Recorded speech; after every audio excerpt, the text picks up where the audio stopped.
എന്ന് നിങ്ങൾ എന്റെ വർക്കൗട്ട് അല്ലേ കാണുന്നത്? അപ്പൊ ഇന്നൊരു വെറൈറ്റിക്ക് എന്റെ ഒരു ക്ലയന്റിന്റെ വർക്കൗട്ട് ഉണ്ടല്ലോ. ആളുടെ പേര് വരുന്നത് ഉസ്ന. ഇന്നേക്ക് 8 മാസമായി ഇവൾ എന്റെ അടുത്ത് വന്നു. അതിനു മുമ്പ് ആള് ജിമ്മിലുണ്ടായിരുന്നെങ്കിലും ഒന്ന് ക്ലോസ് ആവുന്നത് PT എടുത്തു. സംഭവം ഇപ്പൊ ഇവളെ കുറിച്ച് പറയാനുള്ള കാരണം ഇവളിപ്പോ പോവാണ്. അതായത് ഹസ്ബൻഡ് പുറത്ത് ജോലി ചെയ്യുന്ന ഒരാളായതുകൊണ്ട് ഹസ്ബൻഡിന്റെ അടുത്തേക്ക് ആള് പോവാണ്. ആള് പോയി കഴിഞ്ഞാൽ ആളെ മിസ് ചെയ്യുമെന്ന് ചോദിച്ചാൽ ഒരു കാര്യത്തിന് മെയിൻ ആയിട്ട് മിസ് ചെയ്യും. അതെന്താന്ന് നിങ്ങളെ കൂടി കാണിച്ചു തരാം.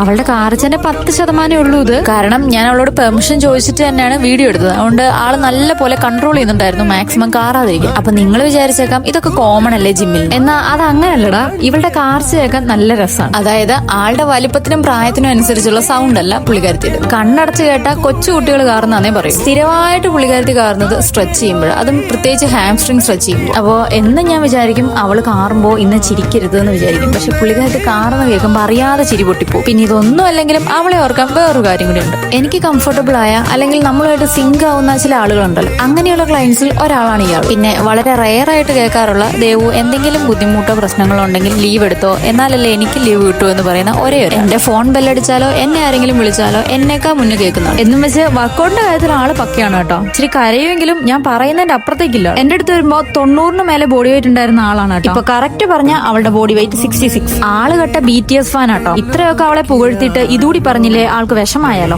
ഇപ്പൊ ഏകദേശം ആളുടെ ക്യാരക്ടർ പിടിയിട്ടില്ലേ. അപ്പൊ ബൈ, നാളെ കാണാം.